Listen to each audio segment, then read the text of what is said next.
Hello everyone and welcome back. I'm Diane Deziel and today I'm finishing with you the romper. Now to complete the back we have two more pieces to sew on. We will start with the opening or the side opening that we will sew on both side seam. The finished side up, and you place it at about 1.5 from the top, and you're going to sew it on at your normal seam allowance following the shape of the side seam.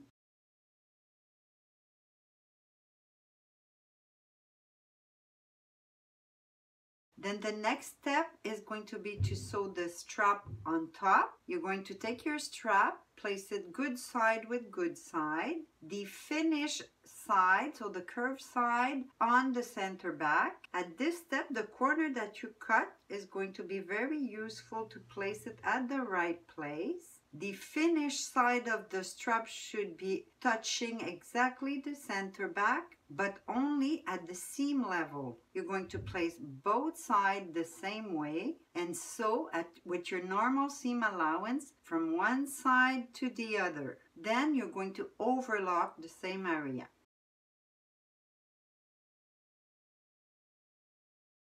Now on the front, we're going to take the skirt piece and the little side opening piece. You're going to place it face to face on the side seam. You're going to sew from the waist down with your normal seam allowance. Then flip the little piece and do your understitch on the little piece at 1 millimeter.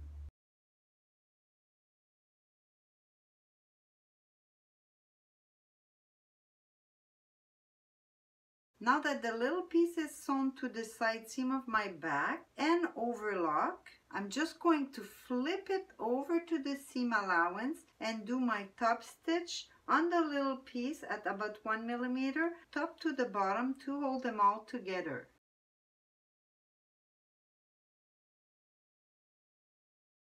Now on my front, my little piece is also sewn to the side seam and I did my little top stitch already.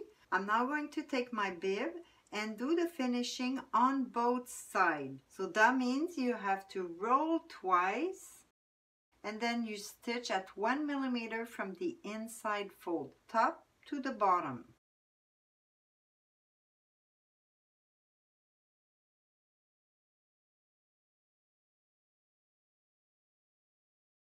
Now to complete the back, we have two more things to do, and the first one is to do the top stitch where we assemble the yoke with the strap. We're going to send the seam allowance towards the bottom, and my center back seam was going towards the right side, so I'm going to start folding the left side and then the right side. So it's going to push the thicker area on the other side, because believe me, this is quite thick. So when your folding is done, you'll be able to do your double top stitch on the yoke from one side to the other.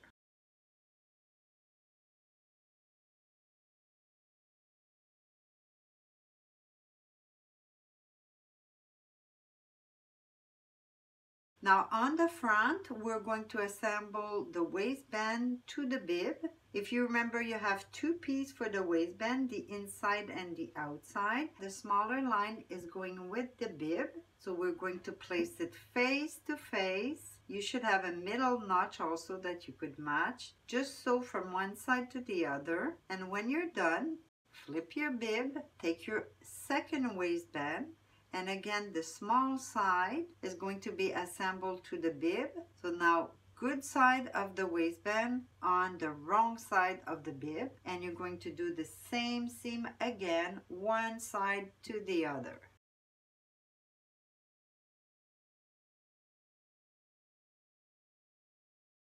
Now my strap is sewn and top stitched twice. And before to do the last finishing, that is, let's say the armhole and the second side of the strap, I just overlocked the end of my strap so I don't have to do the roll twice finishing here, because it's a finishing that is possible but a little thicker. Now I'm going to do the finishing here just by rolling twice the seam and sew it right at the inside fold, just like we did for the inside of the strap.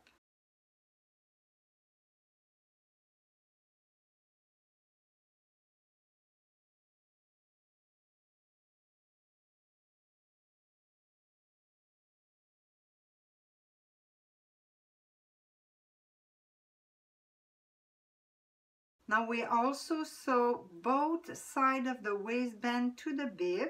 I want you now to sew both sides of the waistband. Now just one little detail that I did on the sewing, but I forgot to mention it before.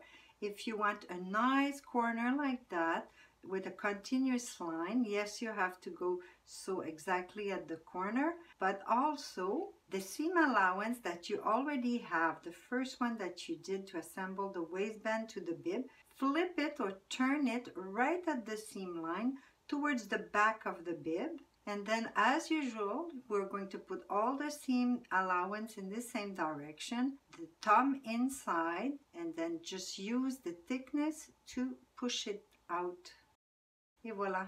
Now at this point, you could fold in the little facing that you did for the side opening. You could also do a little stay stitch, both sides.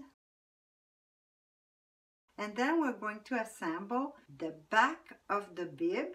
It's the right side of the waistband because we have right side even inside, with the back of the skirt. So just like that, back of the bib, wrong side of the skirt. We'll assemble from one side to the other. And when you do start, do not grab the seam allowance that you just did on the side of the waistband. So just place it like that, start right there. You see the thickness is going to help you, and all the way to the other side.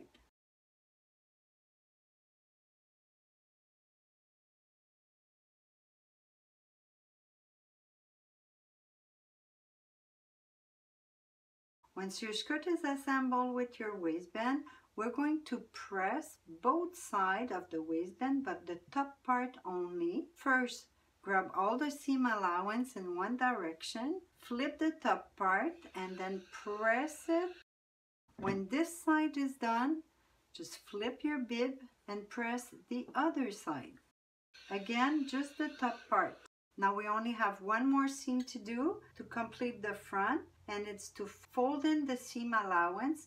Make sure it does cover the seam that you already have. You could put a few pins just to hold it down.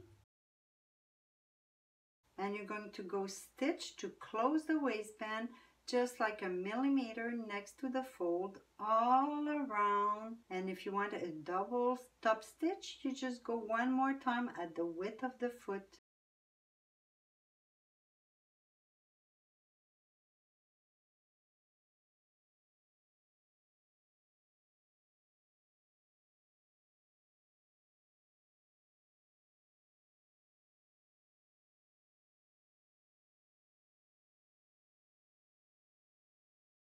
Now the front is complete and also the back. We're now ready to assemble the side seam together. So place your back face to face or good side with good side on your front. You're going to unfold the little extension that you have on the front. You're going to sew your side seam from the bottom all the way straight until about 3 centimeters from the bottom of the extension. When your seam is done, you could overlock that same seam, except this time with the overlock, you're going to follow the bottom of the extension.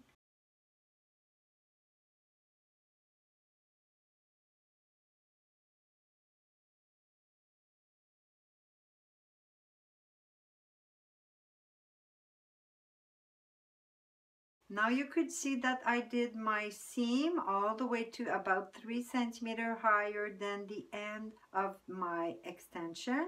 And I also did the overlock following the extension on the back. While I did my overlock, I also did the overlock at the bottom of my skirt to be able to do my hem. But if you don't want to overlock, you could always decide to roll your hem twice. The important when you do your straight seam on this part, it's to make sure that you align the existing seam of the front and the back, so you overlap them properly and you're sewing right next to it to make sure that from the front you're not going to see nothing. Now you could turn your skirt on the good side, and we will be able to do the last seam, that is a top stitch. To do it, you're going to send everything, all seam allowance and extension, towards the front, and you're going to do at least one top stitch from the beginning of the opening all the way down, 1 or 2 top stitch to hold all your seam allowance together.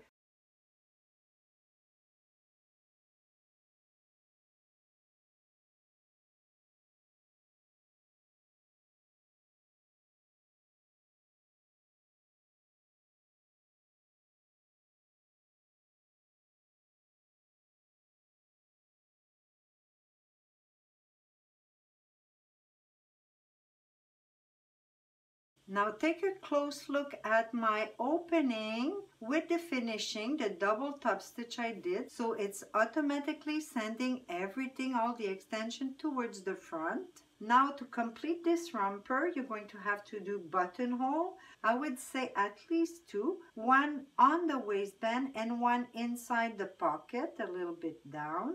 The buttonhole will be on the front, while the button will be on your back extension. Now for every fabric, denim, jeans, or heavy cotton, I suggest you use the nail button, just like this one. It's very easy to install. Now what you have to do is to find the position of the button, and I would say you place them pretty much in the middle of your facing or your hem. You will see here how the shank button doesn't stay in place, it's loose. If I do use the nail button, they remain closed, just like that. So these are for sure my favorite one. Now to place them on, I'm going to do my reference. My hem was 4, so at 2 centimeters from the top and 3 centimeters from the side. Just do my little mark. And from the under, you put this little nail at the right place. Push it so the point is coming out. And then you take your button and you just push it on. If it doesn't go all the way pushing by hands, then you might have to use a little hammer. So I'm using a piece of leather to protect my button and just bang it so the top part does touch the fabric. I'm going to show you how to install this one in one piece so that you get a stable strap. So for this one, this is the good side of my strap and the good side of the buckle. You're going to insert from the back to the front in the first opening. Pull enough fabric because you're going to need it to manipulate your folding. Now take your strap again and just insert right at the bottom. For the next fold, I'm going to show you from the side so you have a better idea or a better view. You take the strap again and you're going to insert the end in the middle hole. Pull a bit, and the last fold is to take the end again and come back out exactly where you first went into the buckle and insert at the last opening or exactly where I came in. Et voila. So you have a stable opening. Your romper is finished. That's it for today. I hope you enjoyed. Thanks for watching and I see you next time.